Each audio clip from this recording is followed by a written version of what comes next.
Good morning, comic book fans. Welcome back to Comics in 5 Minutes. I'm your ever-loving host, Shorty, and we are going to review the Infernals today. This is one of those comic books that I was going to be getting regardless because of the artist. I really like John J. Pearson. He's one of my favourite artists. So when I say that, I don't mean like just in general, like, oh, he's cool and I like the stuff he does.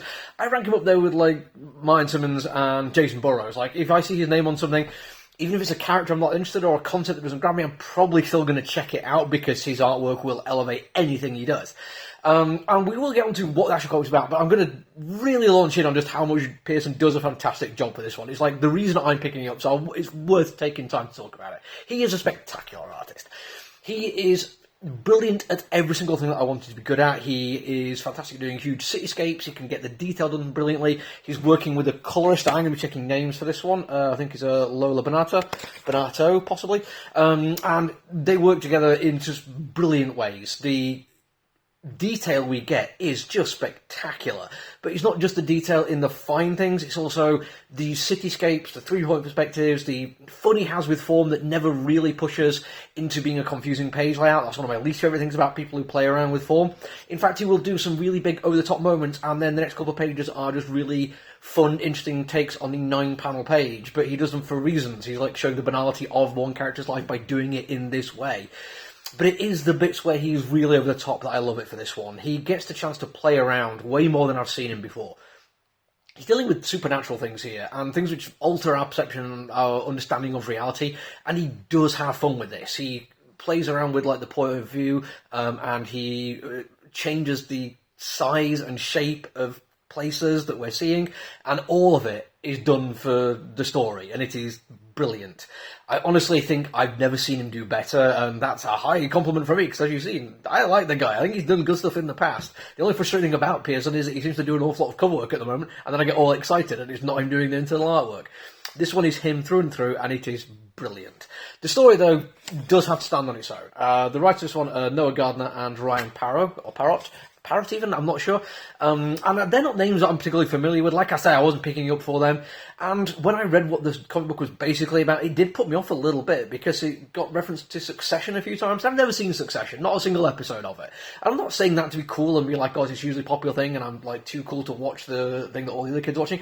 Genuinely, I find the concept of it a little bit frustrating because there's that TV show and a few others and movies which seem to kind of portray the extremely rich, like the uber rich and powerful, are still having like lives full of hardship and difficulty, and we're supposed to sympathise with them. But then if it all goes wrong and they get punished for doing bad things, we're like, haha, see, there is still checks and balances in the way, and that's not true at all. The exceptionally wealthy and the exceptionally powerful live lives of opulent luxury, and they get away with everything they want, and they love these kind of movies and TV shows because they're like, haha, at least the proles think it's actually hard for us, it isn't, we're doing great, and we're going to carry on making these kind of movies and TV shows so people don't look too hard at what we actually do.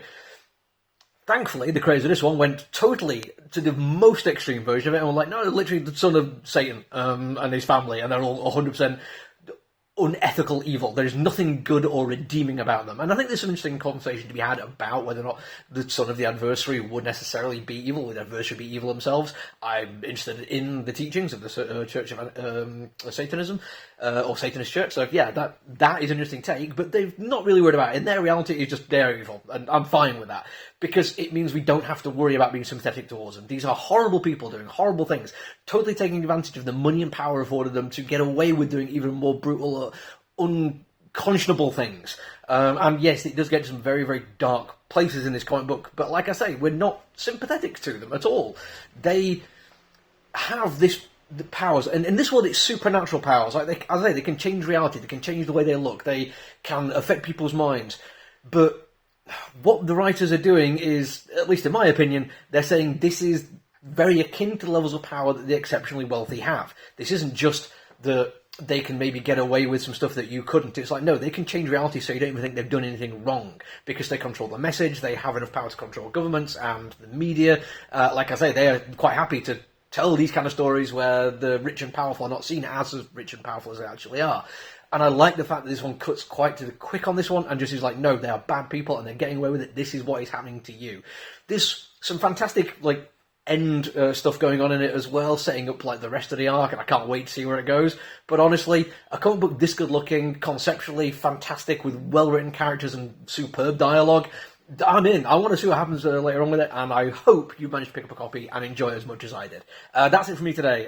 Make sure you do the social media thing. Make sure you follow us, because I'm never going to answer those spam emails about search engine optimization. I'm just doing this for my own entertainment, and it'd be really nice if you told people about it. But until I see you again, look after each other, everyone. Stay safe. Bye.